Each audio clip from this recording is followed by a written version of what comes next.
بسم اللہ الرحمن الرحیم انما الصدقات للفقراء والمساکین والعاملین علیہا والمؤلفہ۔ شروع کرتے ہیں اللہ کے نام سے جو نہایت رحم کرنے والا ہے۔ صدقات تو دراصل حق ہے فقیروں کا، مسکینوں کا اور ان کے اہلوکاروں کا، جن کو صدقات کی وصولی پر مقرر ہوتے ہیں اور ان کا جن کی دلداری مقصود ہے۔ والمؤلفة قلوبهم وفي الرقاب والغارمين وفي سبيل الله وابن السبيل۔ نیز انہی غلاموں کو آزاد کرانے میں اور قرضداروں کے قرضے ادا کرنے میں اور اللہ کے راستے میں اور مسافروں کی مدد میں خرچ کیا جاتا ہے۔ فریضۃ من اللہ واللہ علیم حکیم۔ یہ ایک ایسا فریضہ ہے اللہ کی طرف سے ہے اور اللہ علم کا بھی مالک ہے، حکمت کا بھی مالک ہے۔ صدق اللہ العظیم۔ قاری صاحب بہت مہربانی جی، ماشاءاللہ آپ نے آج زکوٰۃ کے عنوانات پہ اس آیت کریمہ پہ مفسرین نے بڑی تفاسیر لکھی ہے اور اس پہ بڑے کلام کیے ہیں۔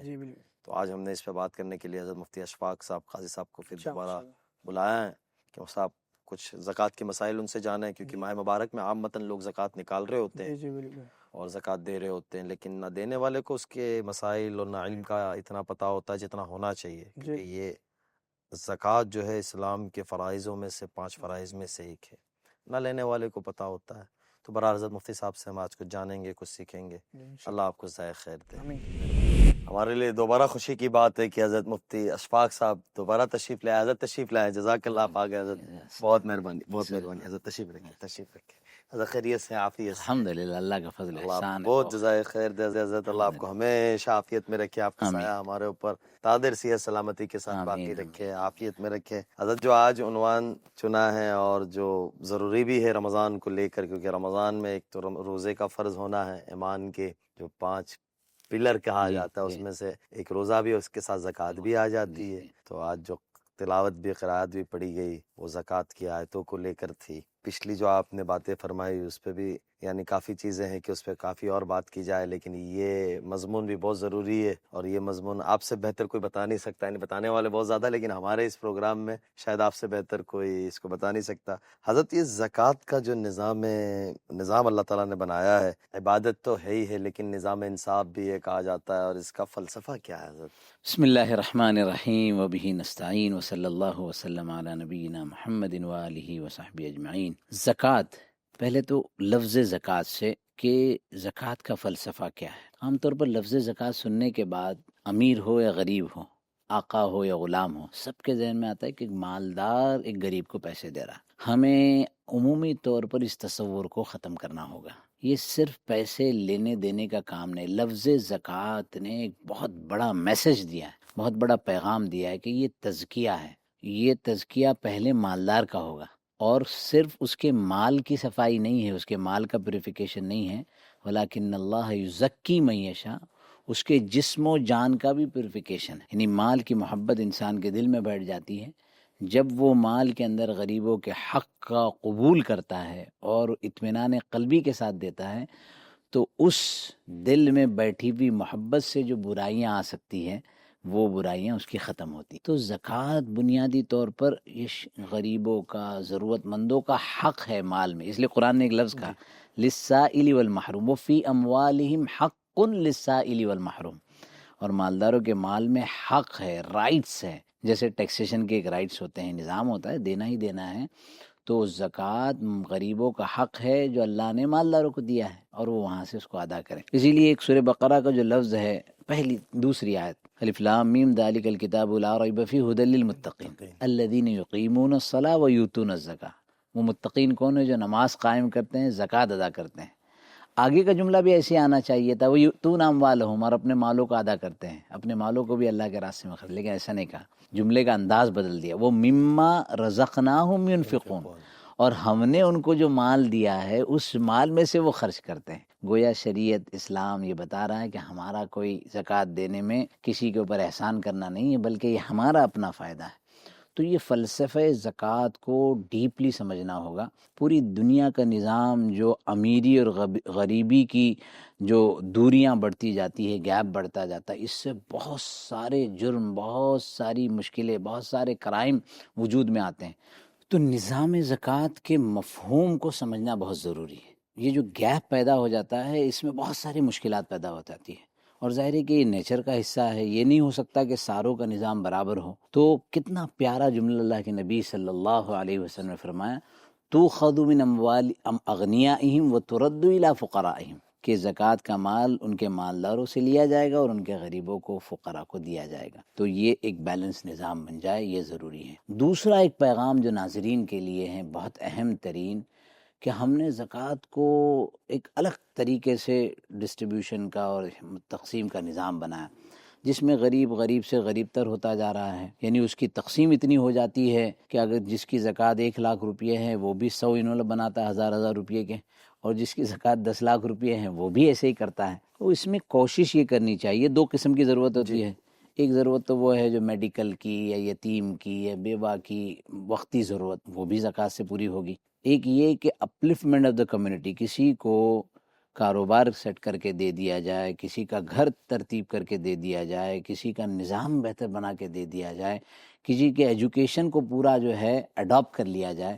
اگر یہ ہوگا نا تو لوگ اپنی غربت سے باہر نکلیں گے، اور یہ بنیادی مقصد ہے کہ غربت کا ظاہر خاتمہ تو ہو ہی نہیں سکتا، اس لیے کہ نظام اور نیچر کا حصہ ہے، لیکن اس سے جو مفاسد اور برائیاں وہ پیدا نہ ہوں، اور ہر آدمی اپنے حقوق کو حاصل کرتے ہوئے بہتر آگے بڑھ سکے۔ ایک سوال آتا ہے کہ کوئی آدمی یہ کہے کہ بھائی میں کسی ایک شخص کو زکوٰۃ دیتا ہوں، مثال کے طور پہ 1 لاکھ روپے زکوٰۃ نکل رہی ہے، اور میں 1 لاکھ روپے 2 بندے کو دیتا ہوں، یا 1 بندے کو دیتا ہوں، یا 1 بندے کو دیتا ہوں، وہ بالکل بیچارہ اس کا مستحق ہے، اب اس کے بچے بھی ہے اور اس کو کوئی کاروبار بھی شروع کرانا، وہ کتنی مقدار تک ایک بندے کو زکوٰۃ دے سکتا ہے؟ بہت اہم سوال کیا آپ نے۔ دیکھیے قرآن کریم کی جو آیتیں پڑھی گئی، انما الصدقات للفقراء والمساکین والعاملین والمؤلفۃ القلوب وفی الرقاب، تو قرآن کریم نے تو زکوٰۃ کے مستحقین کا پورا ایک نظام بتایا کہ اتنے مستحقین ہیں۔ اب اس بات سے متاثر ہو کر اگر کوئی ایسا کرے کہ ایک ہی بندے کو دے تو یہ بھی مناسب نہیں، خصوصاً اس صورت میں کہ پچھلے سالوں سے ایک نظام بنا ہوا ہے، کئی لوگ اس کے جو ہے حقدار اور اس کے نظام میں ہیں، لیکن اس نے اپنے ذہن میں پلان کرنا چاہیے کہ میں خود، یا میں 2-4 لوگ، 6 لوگ، 8 لوگ، 10 لوگ مل کر۔ اصل میں زکوٰۃ کا نظام جو ہے نا وہ اجتماعی نظام ہے، جو اس زمانے میں بیت المال اور اس سے متعلق تھا۔ اب ظاہر ہے کہ وہ ممکن بھی نہیں ہے، آسان بھی نہیں ہے، بہت سارے احباب اس کی کوشش کر رہے ہیں۔ تو اگر انڈیویجول لیول پر بھی ایسا بنا لیا جائے کہ 8 لوگ، 10 لوگ، 5 لوگ، 20 لوگ مل کر ٹارگٹ سیٹ کریں۔ کچھ تو وہ ہیں جن کو ان کی خانگی ضرورت کے لیے دینا، آپ نے بڑا پیارا جملہ کہا، وہ اتنی وزندار ہوگی، آدمی آئے گا، 3 تصویریں ہوگی۔ اگر یہاں نیت یہ ہے نا تو مسئلہ گڑبڑ ہے۔ ظاہر ہے کہ ان کبھی کبھار جو ہے نا اس کو جو ڈونرز ہیں ان کو دکھانے کے لیے نظام بنانا ہوتا ہے، تو اس میں رکھ سکتے ہیں۔ اور قانونی معاملات کی وجہ سے بھی کہ بھائی اب جیسے کہ بہت ساری چیزیں یہ آ گئی کہ تمہارے پاس ایویڈنس کے طور پہ کیا ہے، تو وہ کر سکتے ہیں، بالکل کر سکتے ہیں، اس میں کوئی شرعی بات نہیں۔ یعنی پورا معاملہ دل کا ہے، جی، دل کی نیت کیا ہے۔ اگر دل کی نیت یہ ہے کہ میں شو آف کروں، میرے جو نام ہو، اور کئی لوگ تو پھر اس سے آگے دوسرے کاموں کے لیے اپنے راستے ہموار کرتے، تب تو ظاہر ہے جو آپ نے کہا کہ اگر ہم ٹارگٹ سیٹ کریں، ہمارے مالدار خصوصاً، کہ میں 10 بچوں کو ڈاکٹر بناؤں گا، میں 10 بچوں کو انجینئر بناؤں گا، میں 5 علماء کی تنخواہیں 5000، 7000، 10,000، 15,000، 20,000، یقین کرے زندگیاں نکل جاتی ہیں۔ ابھی آپ نے چند دن پہلے واقعہ سنا ہوگا، 50 سال امامت کی، بوڑھے ہو گئے بیچارے، اور اس مسجد پر نئی تعمیر ہوئی تھی گزشتہ سالوں میں، تو 5 کروڑ روپیہ خرچ ہوا۔ 50 سال کے بعد امام صاحب جا رہے ہیں، انقلاب میں یہ آرٹیکل چھپا ہے، امام صاحب جا رہے تھے، امام صاحب کو 4000 روپیے ہدیہ دیا گیا۔ پوری زندگی نکل جاتی ہے۔ تو بہت اللہ کے نیک بندے کو وہ بیچارے مولانا صاحب یہ ہوتے ہیں حضرت، وہ اگر نزلہ ہو جائے تو اپنی تنخواہ میں اپنا علاج نہیں کر سکتے، بچی کی شادی، اور وہ تو بہت دور کی بات ہے۔ اس لیے ہم نے فقہ اکیڈمی کے فیصلے کے بعد اور مباحث فقہ کے فیصلے کے بعد ایک بیڑا اٹھایا ہے اللہ کے فضل و کرم سے. بہت سارے علماء نے اس پر نقد کیا کہ ہم اپنے بمبئی کے بہت سارے ائمہ مساجد علماء مؤذنین کا میڈیکل انشورنس کراتے ہیں. اچھا. میڈیکل انشورنس کے بارے میں بہت آرا تھی. 1965 سے لے کر آج تک کا اس کا میں نے پورا مواد تیار کیا ہے. اور اس وقت تو فقہ اکیڈمی نے اور مباحث فقیہ جو جمعیت علماء کی ٹیم ہے تو ان کے مفتیان نے بھی اجازت دی ہے کہ میڈیکل انشورنس کی گنجائش ہے اور ہونی چاہیے. تو ہم علماء کہ ظاہر ہے کہ 5-10 ہزار کا خرچ آ جائے تو وہ مشکل ہو جاتا ہے. اب کچھ اللہ کے بندے یقین کریں، میں بعض بندوں کو جانتا ہوں کہ وہ امام صاحب چھوٹا سا گھر بنانا ہے، گاؤں میں بنانا ہے، یہاں رہنے کے لیے کرنا ہے، تو انہوں نے نظام کیا، خود نے کیا، 3-4 ساتھیوں نے مل کر کیا. وہ انسان جو ہے اتنا مطمئن ہو جاتا ہے جب انسان رینٹل ہاؤس ہر مہینے رینٹ دینا ہے، ہر مہینے جو ہے اس کے فکر کرنا ہے، تو اس کے بالمقابل تو زکوٰۃ کو ایک پرپسفل، ایک میننگ فل بنانا چاہیے کہ زکوٰۃ کے ذریعے سے ہم کسی کو پیروں پر کھڑا کر دیں. کسی کی چھوٹی سی دکان بنا لی، ہمارے ایک پوری تنظیم ہے جو مل کر کہ وہ صرف کاروبار کے لیے زکوٰۃ کو سیٹ کر دے. 25,000 50,000 1 لاکھ 2 لاکھ جو بھی ہے. آپ کو یہ سن کر تعجب ہوگا، خوشی بھی ہوگی کہ پچھلے سالوں میں مثلا 2-3 کروڑ روپے اس طرح زکوٰۃ میں تقسیم کیے، بالکل آفیشیل 100% قانونی نظام کے تحت. اس میں سے 3 سالوں میں 8 لاکھ روپے لوگوں نے اس زکوٰۃ لینے والوں نے واپس لا کر دی. کہا کہ ہماری ضرورت پوری ہو گئی، اب ہم ادارے کا تعاون کرنا چاہتے ہیں. بڑی بات ہے. تو یہ ہونا چاہیے. اور ہماری قریبی رشتہ دار ہیں، شوہر کا اچانک انتقال ہو گیا اور رمضان آیا. ہمارے ایک دوست نے ان کو زکوٰۃ کی رقم بھیجی. انہوں نے مجھے فون کیا، رشتہ دار ہے کہ کیا میرے لیے زکوٰۃ کی رقم لینا. میں نے پوچھا کچھ قرض بھی ہے، کچھ وہ بھی ہے وغیرہ وغیرہ. اس شرعی اعتبار سے تو آپ پر زکوٰۃ لینے کی گنجائش ہے، لیکن آپ کے 2 بچے ہیں، وہ دیکھیں گے کہ ماموں چاچا خالو پھوپھا فلانے سیٹ فلانے آدمی زکوٰۃ دیتے ہیں، آپ بھی زکوٰۃ لینے والے بن گئے، تو آپ اس کے عادی بن جائیں گے، بچے بھی عادی ہو جائیں گے. پھر بچیوں کی شادی ہوں گی، وہ وہاں اپنے شوہروں کو یہ بتائے گی، بچے کی شادی ہوگی تو اپنی بیوی کو یہ بتائے گا، اور یہ سلسلہ آگے بڑھے گا. وہ کہا کیا کریں؟ میں نے کہا دیکھو اللہ کرے، میں کوشش کرتا ہوں کہ آپ کے لیے کوئی مطلب یہ کہ صاف رقم سے کوئی نظام بنے، کچھ آپ کام کریں، روٹیاں بنائیں، کباب بنائیں، گھر سے کچھ کام کریں، لیکن اس سے اپنے آپ کو بچانے کی فکر کریں، یا کم سے کم آپ کو ایسی رقم ملے جس سے آپ کا کوئی بیسک سیٹ اپ بن جائے.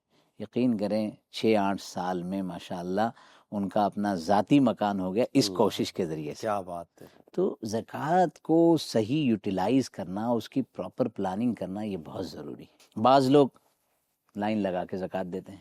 بہت پرانا واقعہ ہے کلیان وغیرہ کی طرف کا کہ ایک صاحب تھے اور بس لوگ کھڑے ہیں، دھوپ میں کھڑے ہیں. دیکھیں اصل مستحق میں 2 قسمیں ہیں، ایک سائل ہے، ایک محروم ہے. ہم نے ایک پروجیکٹ بھی درمیان میں چلا تھا، فائنڈ اے محروم. آپ اس پروجیکٹ کو بہت اچھا لیڈ کر سکتے ہیں، فائنڈ اے محروم. ایک تو وہ لوگ ہیں جو پیچھے پڑھ کے مانگتے ہیں، لیکن کچھ لوگ ایسے ہیں واللہ جو آپ کے پڑوس میں نماز پڑھ رہے ہیں، جو آپ سے روزانہ ملتے ہیں، آپ کے سگے بھائی، آپ کی سگی بہن، لیکن اندر اتنے حالات ہیں وہ کسی کو بول نہیں سکتے. قرآن نے ان کو محروم کا لفظ کہا.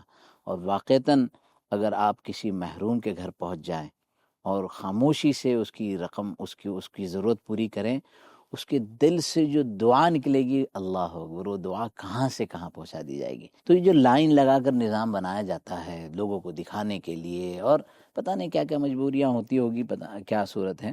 ایک صاحب نے اس طرح کی رپورٹ کروائی کہ 10 سال سے ہمارا ڈیٹا ہم ہر سال اتنے لوگوں کو دیتے ہیں، 1 سال چلیے اس کا ریسرچ کرواتے کہ یہ NGOs ہے، یہ ادارے ہیں، اس میں کئی مدارس کے بھی احباب آ جاتے ہیں. انہوں نے اس کی جو ہے نا ایک ری چیکنگ کرائی کہ جو ساری رسیدیں دیتے ہیں وہ رسیدیں چیک کروائی تو پتہ چلا کہ اس میں ایک بڑا حصہ جو ہے نا وہ بوگس ہے، غلط ہے.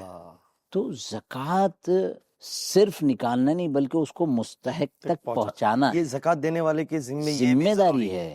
یہ تو مدرسے والے جو آتے ہیں یہ ان کا احسان ہے، ہمیشہ کہا جاتا ہے کہ ان کا احسان ہے کہ ہمارے در، ورنہ ہماری ذمہ داری تھی. آپ کو تو حضرت عمر ابن عبدالعزیز رحمۃ اللہ علیہ کے اس دور کا واقعہ آپ نے سنائی ہے، اور ہمارے سارے ناظرین میں ایک بڑی تعداد اس کو جانتی ہوگی. کیا دور تھا.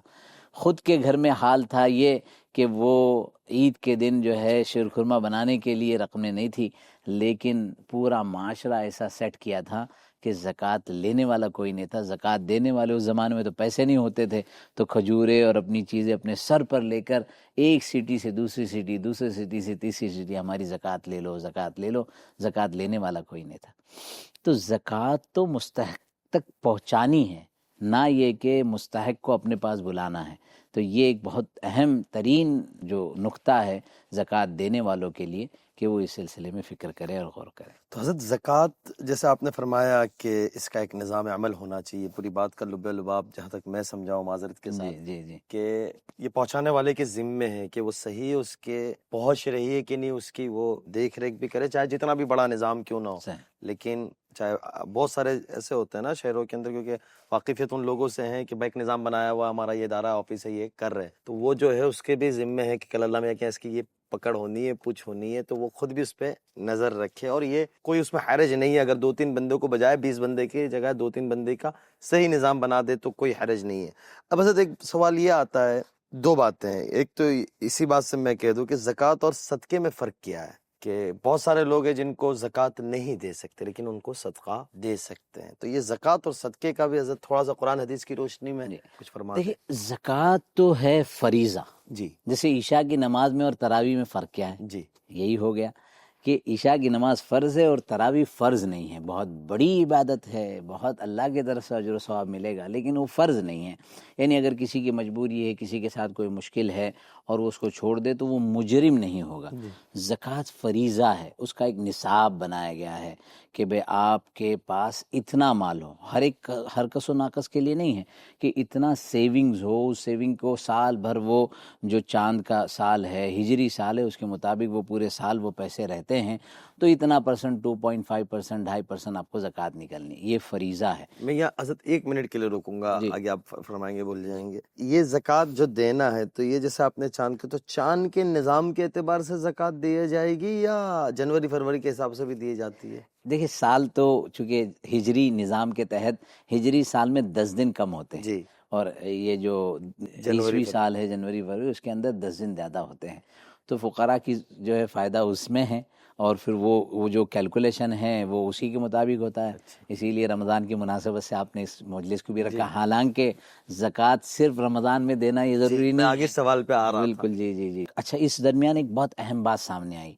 بہت سارے لوگ، بہت سارے مالدار زکوٰۃ کا کیلکولیشن نہیں کرتے. جی. اگر ایک کمپنی چلا رہے ہیں تو اس کے لیے سی اے ضروری ہے، سی اے ضروری ہے، سی ایس ضروری ہے. ان ہاؤس کئی مرتبہ جو ہے اکاؤنٹنٹ رکھنا پڑتا ہے، وہ سارا نظام دیکھ کر پھر بتاتا ہے کہ ٹیکسیشن کا کیا ہوگا. لیکن زکوٰۃ کیف متفق ادا کر رہے ہیں، کیف متفق نہیں ہے کہ بھئی گولڈ کیا ہے، سلور کیا ہے، سیونگز کیا ہے، کیش کیا ہے، بزنس کون سا ہے، اور بزنس کے اندر کون سا زکاتیبل ایسیٹ ہے، کون سا نان زکاتیبل ایسیٹ ہے. یہ کیلکولیشن کرنا بہت اہم ہے. زکوٰۃ فرض ہے تو زکوٰۃ سے متعلق چیزیں بھی فرض ہیں. جیسے نماز فرض ہے تو نماز کے لیے وضو اگر بنایا گیا حکم تو وہ بھی فرض ہے. یعنی بہت سارے لوگ اپنی مرضی سے کہ بھائی میرے پہ 10 لاکھ بنتی ہے، میں 11 لاکھ دے دیتا ہوں. ہاں، ہو سکتا ہے کہ اس کے اوپر 15 لاکھ بنتی ہو، حساب نہیں لگایا اور بغیر حساب کے دیجیے. ہاں حساب لگایا، لیکن یہ کہ بہت ایک دم یہ کہ ڈاٹ ٹو ڈاٹ نہیں ہو رہا ہے تو 10-20 ہزار روپے زیادہ کر دیے تو یہ ایک الگ مسئلہ ہے. لیکن حساب ہی نہیں ہے، کوئی نظام ہی نہیں ہے اور پھر دیے جا رہا ہے تو گویا اس نے اکاؤنٹنگ کا نظام پورا نہیں کیا. تو یہ ایک اہم امر ہے جو صاحب مال کو اس کی طرف توجہ دینی چاہیے، کس طریقے کا اس کا نظام. اور اس کے لیے ایک بڑی تعداد ہے. ظاہر ہے کہ آپ کا یہ پیغام ان لوگوں تک پہنچے گا جو عام طور پر کسی مطلب یہ کہ عام طور پر بہت سے اس میں بھی نیک ہے ماشاءاللہ، کہ عام طور پر جو کسی عالم کے پاس یا کسی مفتی کے پاس یا کسی کے پاس نہیں بیٹھتے، ہم ان تک یہ پیغام پہنچا رہے ہیں اس آپ کے جو ہے سسٹم کے حوالے سے. تو ان حضرات کے لیے بہت ضروری ہے کہ یہ اکاؤنٹنگ کا اپنا نظام لے کر بیٹھیں. آپ یقین کریں بمبئی کے کچھ بلڈرز ہیں جنہوں نے کبھی، ان کے والدین نے کبھی حساب نہیں کیا تھا اور کچھ نظام ہی نہیں تھا، لیکن بچوں کے اندر فکر آئی. وہ تقریباً 7 سے 8 سال ہر سال مختلف انداز میں سوالات کرتے رہے اور جب جا کے وہ فائن ٹیون بنا کہ ہاں اتنی زکوٰۃ ہوگی، اتنی نہیں ہوگی.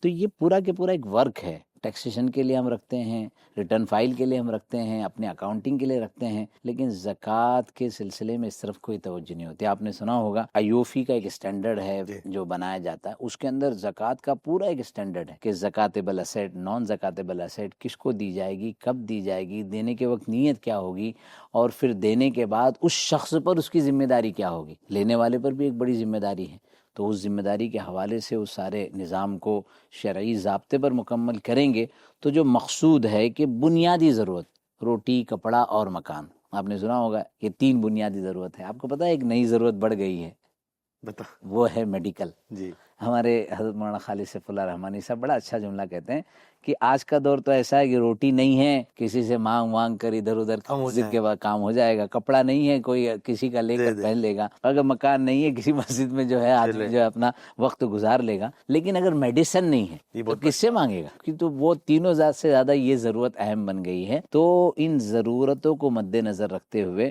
دیکھیں انسان کی زندگی میں 3 چیزیں ہوتی ہیں. ایک اس کی نیڈس جس کو بنیادی ضرورت کہتے ہیں, ایک اس کے وانٹس جو ضرورت نہیں ہے, جو حاجات تحسینیات ہے, خواہشات ہیں, اور تیسری چیز ہے اس کی سیونگ کہ وہ اپنے آپ کو اپنے مال میں سے کیا سیو کرتا ہے. تو نیڈس اینڈ وانٹس کے درمیان ایک کلیئر کٹ لائن ہونی چاہیے کہ یہ بنیادی ضرورت ہے اور یہ جو ہے خواہشات ہیں. کچھ آپ ذکر کر رہے تھے کہ لوگوں کی تصدیق کرانی چاہیے, تحقیق کرانی چاہیے. ہمارے یہاں جب یہ سلسلہ بنا ہمارے دوستوں نے, میں نے کہا کہ ایک فرد کو رکھیں, اس کو تنخواہ دے. ارے مفتی صاحب اس کی ضرورت نہیں ہے. میں نے کہا اس کی ضرورت ہے, یقین کریں. ایک معاملے میں پتہ چلا کہ ان کو اتنی زکوٰۃ دینی ہے, تو ہماری ٹیم کا بندہ گیا, اس نے جا کر انویسٹیگیشن کیا تو کہا کہ یار یہاں اے سی بھی لگا ہوا ہے اور جو ہے گھر میں وہ بھی ہے, ساری ضرورت کی چیزیں ہیں, اور یہ ضرورت کی چیزیں ہو سکتی ہے کسی کے پاس ہو, اس کے بعد بھی وہ زکوٰۃ کا مستحق ہو. پتہ چلا 2 مہینے پہلے ان کی بیٹی کا ممبئی کے حج ہاؤس میں ریسیپشن ہوا ہے, تو جس نے ریسیپشن پہ اتنے خرچے کیے کیا اس کو زکوٰۃ. تو میں نے ان صاحب کو فون کیا, بھائی یہ کیا معاملہ ہے, آپ نے ان کا نام دیا تھا اور اتنا معافی مانگنے والے. مفتی صاحب وہ 10-12 سال سے ہمارا نظام ہے, مجھے تو یقین ہی نہیں آ رہا ہے, لیکن اب میں پورا اہتمام کروں گا. تو یہ بہت ضروری ہے کہ جو بینیفیشری ہے, جو لینے والا ہے, اس کے صحیح حالات کا علم ہو. ایک جملے میں اگر کہا جائے تو جو بوگس ہے, جو 2 نمبری ہیں, وہ اتنا فخر و مسکنت دکھائیں گے, اور جو بیچارہ حقیقی ضرورت مند ہے وہ تو بس ایسے ہی پڑا ہے کہ اللہ مجھے دے دے, اور اللہ اس کے بھی ضرورتوں کو پورا کرتے. تو ہمارا کام ہے کہ ہم اس کو فائنڈ کریں اور اس کا ریسرچ کریں, اس کو ڈھونڈے, تلاش کریں اور ضرورت پوری کریں. ابھی حضرت صدقے کا کیا فرق ہے؟ ہاں آپ نے جو سوال تو زکوٰۃ اور صدقہ. زکوٰۃ فریضہ ہے جو دینا لازم ہے ہر صورت میں. بہت سے لوگ زکوٰۃ دے کر خوش ہو جاتے ہیں, صرف اتنے, اس سے آگے صدقات ہیں. جیسے مثلاً یہ کہ بچوں کو عادت بنایا جائے کہ روزانہ صدقہ کریں. صدقے کے سلسلے میں ایسے فضائل ہے کہ اللہ تبارک و تعالیٰ کا غضب جو ہے, غضب الرب تطفئ غضب الرب, کہ اللہ کے غصے کو ٹھنڈا کرتا ہے, حاجات کو اور آپ کے کاموں کو آسان بناتا ہے. تو صدقہ سنت ہے, نفل ہے, اور زیادہ سے زیادہ کرنا چاہیے. یہ نہیں کہ 2.5 پر ہم رکے ہیں, 97.5 پورا ہمارا ہے, تو 97.5 میں 10%, 20%, as much as you can, اس طرح سے جو ہے اب ایک الگ حصہ رکھیں. اور صدقات کا بھی نظام بنائیں کہ بہت سارے ایسے کام ہیں جو زکوٰۃ کے ذریعے سے نہیں ہو سکتے ہیں, لیکن صدقے کا مال. صدقہ اصل میں للہ, یہ لفظ مختلف ہے. حالانکہ آپ کو بتاؤں کہ قرآن کریم نے لفظ صدقات کو زکوٰۃ کے معنی میں استعمال کیا. اچھا, انما الصدقات للفقراء, یہاں یہ لفظ جو صدقات کا لفظ ہے زکوٰۃ کے معنی میں. تو یہ عربی کا ایک اپنا خاص گہرائی ہے کہ صدقہ کہاں کس معنی میں استعمال ہوا ہے. صدقے کے معنی ہیں کہ اپنے مال کو اللہ کے راستے میں خرچ کرنا. اب اگر وہ فریضہ ہے تو زکوٰۃ ہے, اور اگر وہ نافلہ ہے تو صدقہ نافلہ اور عام صدقہ ہے, اور اس صدقے سے ہم بہت سارے دیگر خیر کے کام کر سکتے ہیں. سادات ہیں, سید لوگ ہیں جن کے پاس اپنے شجرے موجود ہیں, ان کو ہم زکوٰۃ نہیں دے سکتے, تو ان کو کہاں سے دیں گے؟ ان کو صدقات میں سے دیں گے, اس طرح کے للہ کے اماؤنٹ میں سے دیں گے. یعنی اس کے اندر یہ ہے کہ بھائی صدقہ جو روزمرہ کی زندگی میں نکالتے ہیں, تو کوئی ایسے مواقع کے اوپر جس طریقے سے حضرت نے فرمایا کہ جہاں ہم زکوٰۃ کو نہیں دے سکتے وہاں اس صدقے سے کام چلا. یہ بہت حضرت کنفیوژن. ہاں میں اس میں ہمارے ایک مفتی رفیق پورکر صاحب ہیں, انہوں نے ایک نظام کیا کہ ہر گھر میں روزانہ 1 روپیہ, ایک بچہ 1 روپیہ ڈالیں. بڑا اچھا لطیفہ. ان کے ایک دوست ہیں مفتی مظفر صاحب, تو ان کی بچی ایک دن آئی کہ ابو مجھے 3 روپے دیجیے. تو کہا کیوں بھائی, 1 روپیہ تو آپ کو ڈالنا, یعنی 3 روپیے پلس جو اس کے خرچ کے لیے. تو کہا کہ نہیں, سیٹرڈے سنڈے اسکول کی چھٹی تھی, آج منڈے ہے, مجھے 3 دن کے پیسے ڈالنے ہیں. کیا بات. تو وہ بچے عادی ہو جاتے ہیں. ہاں, اسی لیے یہ بھی کہا جاتا ہے کہ صدقہ نافلہ جب ہم نکالیں بچوں کے ہاتھ میں دیں, تو بچے عادی ہو جاتے ہیں چیریٹی کرنے کے اور اپنے مال کو اللہ کے راستے میں خرچ کرنے. بہت بڑی بات ہے, بہت اس کا ذہن بنا ہوتا ہے. جی حضرت ایک بات یہ بھی ہے کہ اللہ تعالیٰ نے قرآن کریم میں اقیموا الصلاۃ وآتوا الزکاۃ, اقیموا الصلاۃ وآتوا الزکاۃ بار بار جہاں نماز کو لے کر آئے وہاں زکوٰۃ کو لے کر آئے.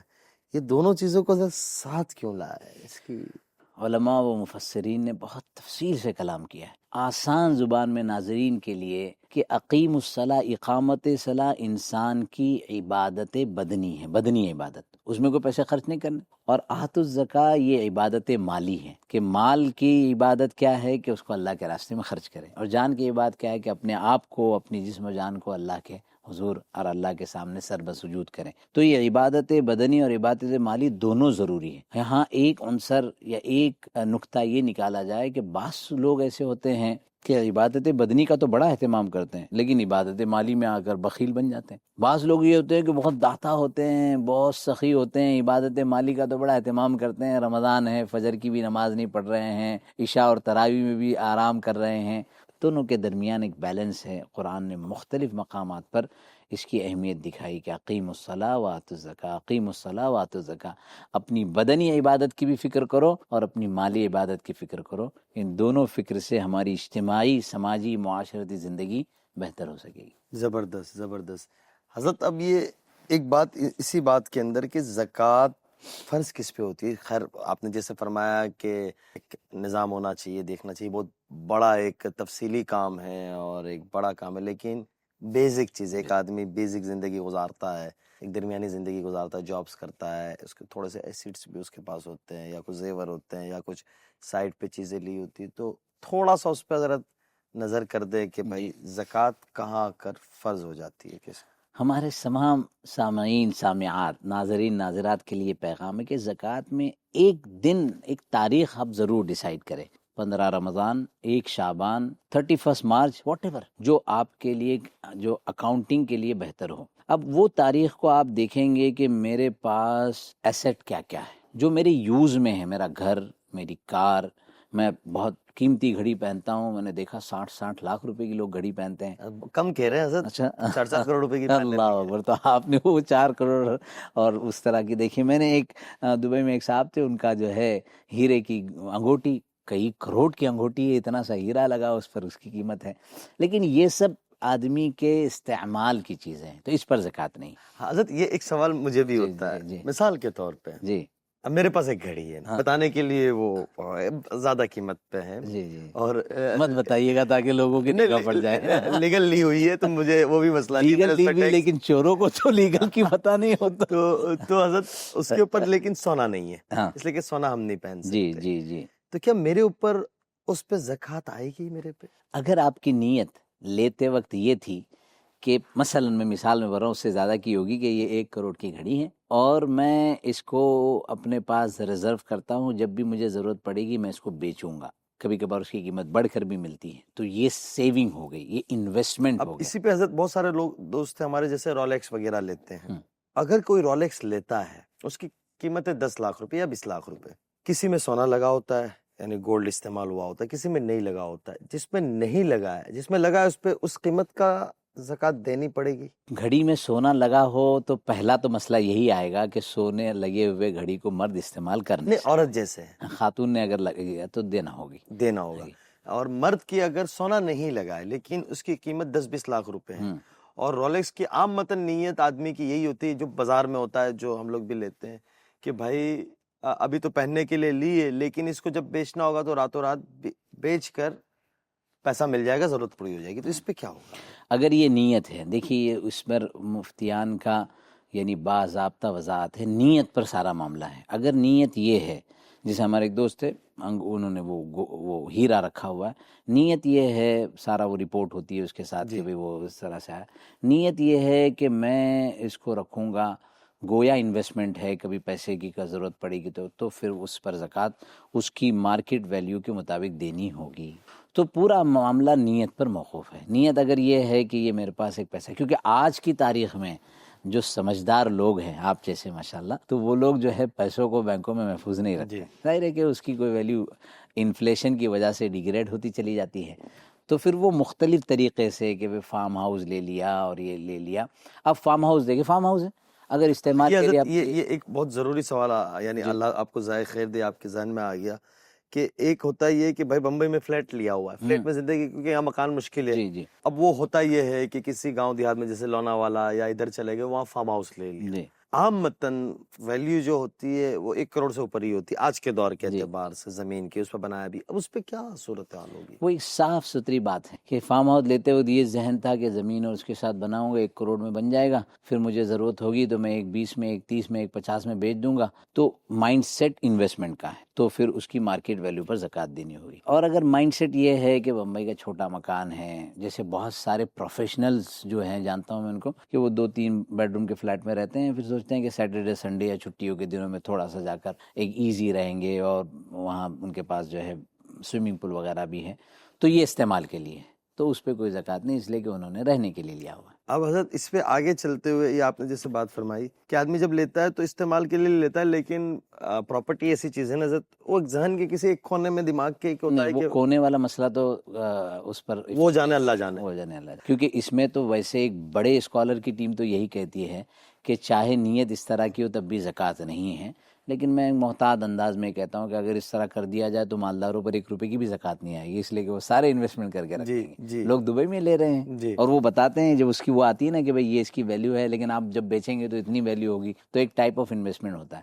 اب حضرت یہ آخری میں آپ سے اس کے بعد اجازت لوں گا، حضرت ایسی باتیں کرتے ہیں کہ دل نہیں ہوتا ان کو چھوڑے، لیکن کیا کرے، وقت کی قلت بھی ہے، آگے ان کا سفر بھی ہے، اللہ ان کو ذائقہ خیر دے۔ حضرت کوئی شخص زکوٰۃ نہیں دیتا ہے، اس پہ قرآن نے تو وعید کی ہے، لیکن کیا وعید ہے اور اس کا کیا نقصان ہے اگر کوئی زکوٰۃ نہیں دیتا ہے؟ اور زکوٰۃ کا معاملہ ایسا ہے نا حضرت کہ مثال کے طور پہ 100 روپے ہیں، کون دیکھنے پوچھنے جانے والا ہے، کون کہنے والا، اللہ جانتا ہے، وہ جانتا ہے، بولے 50 دے دیتا ہوں، باقی کا دیکھا جائے گا۔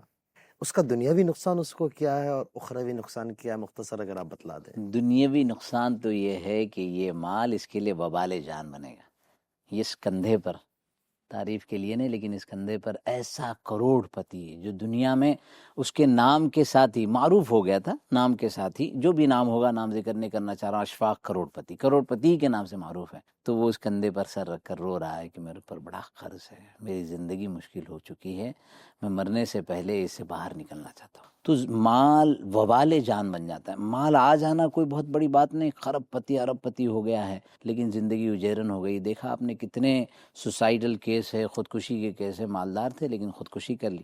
تو دنیا وبال جان بن جاتی ہے، اور آخرت میں تو اللہ اکبر بے شمار وعیدیں، ایک ہی وعید کہ وہ مال کو ایک خطرناک قسم کے ازدہی کی شکل بنا کے اس کے گلے میں توغ بنا دیا جائے۔ اور کتنا انسان کو کھانا ہے، یہ جو بڑے مالدار ہیں کہ سوچنا چاہیے کہ کھائے گا کتنا انسان، استعمال کتنا کرے گا، لیکن جب زکوٰۃ کی بات آتی تو ایسی بخیلی کرتا ہے۔ اور یہ حضرات میں ایک بڑی تعداد وہ ہے، میں پورے وثوق کے ساتھ کہتا ہوں کہ وہ اپنے بڑھاپے میں خود اس کی وبال دیکھتے ہیں کہ بچے لڑنے لگتے ہیں، بچوں کا مطالبہ شروع ہو جاتا ہے، ہمیں یہ دے دو، ہمیں وہ دے دو، زندگی اجیرن بن جاتی۔ اللہ اکبر، زکوٰۃ دینے والے اتنی سکون میں رہتے ہیں، اتنی عافیت میں رہتے ہیں، اور ان کے مال کی ایسی حفاظت ہوتی ہے کہ چاروں طرف کے جو ہے مکانات جل گئے لیکن اس کی حفاظت ہوئی۔ نوٹ کے بنڈل رکھا تھا، سارے آس پاس کی چیزیں جل گئی، نوٹ محفوظ ہو گئی۔ یہ برکتیں ہیں۔ تو دنیا میں بھی وبال جان بنتی ہے زکوٰۃ نہ دینے کی صورت میں یہ مال، اور آخرت میں تو بننا ہی بننا ہے۔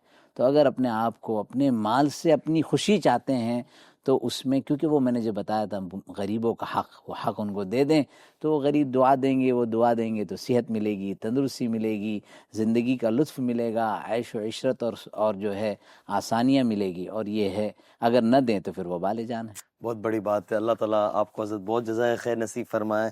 آپ نے بہت ساری قیمتی باتیں فرمائی اور بہت سارے ایسے مسائل جو خاص طور سے زکوٰۃ میں پیش آتے ہیں، آپ نے بہت ایزی الفاظوں میں، آسان لفظوں میں اس کو بتایا۔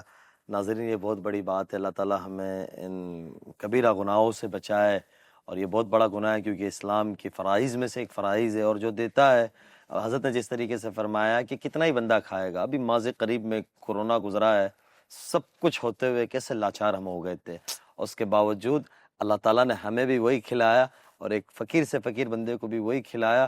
اس کی جیسے رمضان گزری ہے ویسی ہماری بھی گزری ہے، اور جیسا حضرت نے فرمایا کہ کتنا ہی پہن لے گا۔ میں نے ایک یہ پہنا ہے، ایک لباس، اس میں دوسرا نہیں پہن سکتا۔ میں نے ایک گھڑی پہنی ہے، میں دوسری نہیں پہن سکتا۔ میں نے ایک ٹوپی لگائی ہے، دوسری نہیں لگا سکتا۔ میرے کھانے کی کیفیت اتنی ہے، میں اتنا ہی کھاؤں گا چاہے جتنا بھی کھا لوں، اور باقی چیزیں تو اللہ کے ہاتھ میں ہیں، اور عزت اللہ کے ہاتھ میں ہے، نیک نامی اللہ کے ہاتھ میں، شہرت اللہ کے ہاتھ میں۔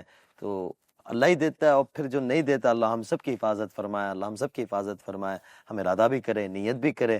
اور اگر اس طریقے سے پچھلی زندگی میں گزرا ہے کہ جیسے حضرت نے فرمایا، ایک بہت باریک چیز ہے کہ ہم یہ کہتے ہیں کہ ہم تو دیتے ہیں، لیکن ایک سب سے بڑا بہت بڑا المیہ یہ ہے اور بہت بڑا طبقہ یہ ہے، تقریباً 70-60% یہ ہے کہ اپنی مرضی سے دیتے ہیں۔ ہم گمان یہی کرتے کہ وہ زیادہ ہی دیتے ہوں گے، کہ ہم یہ کہتے کہ لوگوں کی مدد کرنا چاہیے۔ الحمدللہ حضرت اب یہ دور بھی وہ آ گیا ہے کہ لوگ ایک دوسروں کا تعاون کرتے ہیں، تو امید اللہ کی ذات سے زیادہ ہی دیتے ہوں گے، لیکن حضرت نے ایک بہت باریک بات فرمائی جس پہ ہماری نظر نہیں ہوتی ہے، ہم اپنے اندازے سے دے دیتے ہیں۔ تھوڑا سا چیک کر لیں، ایک دن جائے گا جو چیزیں اس کے اوپر نظر کر لے۔ اور ماشاءاللہ تبارک اللہ بہت سارا علماء کی بہت بڑی تعداد ہو گئی ہے، اور علماء اب آپ کے پاس نہیں آنے ہیں، لیکن ہر عالم اب آپ کو اگر فون کریں گے کوئی منع نہیں کرے گا، کوئی مفتی صاحب منع نہیں کریں گے۔ تو یہ ہمیں سوچنا چاہیے، دیکھنا چاہیے کہ یہ بہت ساری چیز، کبھی کبھی ایسا ہوتا ہے کہ گھروں کی مستورات ہوتی ہے، جو اپنی روزمرہ کی ضروریات زندگی کا جو خرچ ہوتا ہے اس میں سے بیچاری بچا کر اپنی بچی کی شادی کے لیے، اپنے گھر یعنی آگے کے مستقبل کے لیے رکھتی ہے۔ اب وہ شوہر کو بتا نہیں پاتی، بیٹے کو بتا نہیں پاتی بوڑھی ماں، لیکن وہ ہوتا ہے تو اچھے انداز سے انہیں یا تو بتلا دے کہ ہمیں نہ بتلائے، لیکن اتنا اندازے سے خود نکال دے یا اشارہ کر دے۔ تو یہ بہت حساس مسئلہ ہے، اور اللہ کے یہاں اس کی بڑی پکڑ ہے، اور اللہ تعالیٰ کی ناراضگی اپنے سر ہے۔ جس طریقے سے حضرت نے فرمایا کہ آدمی بہت بڑے معیار پہ ہوتا ہے، لیکن زمین پہ کب آتا ہے نہیں پتہ ہوتا ہے۔ اس کی برکتیں بھی لگتی ہے اور اس کے نقصانات بھی لگتے ہیں۔ اللہ میری آپ کی ہم تمام کی حفاظت فرمائے۔ انشاءاللہ پھر کل دوبارہ ملاقات ہوگی، اور حضرت کو پھر ہم ایک دفعہ پریشان کریں گے۔ اللہ آپ سب کا حامی و ناصر ہو۔ اللہ اس رمضان کو ہم سب کی نجات کا اور اپنی خوشنودی کا ذریعہ بنائے۔ اللہ آپ سب سے راضی ہو۔ السلام علیکم ورحمۃ اللہ وبرکاتہ۔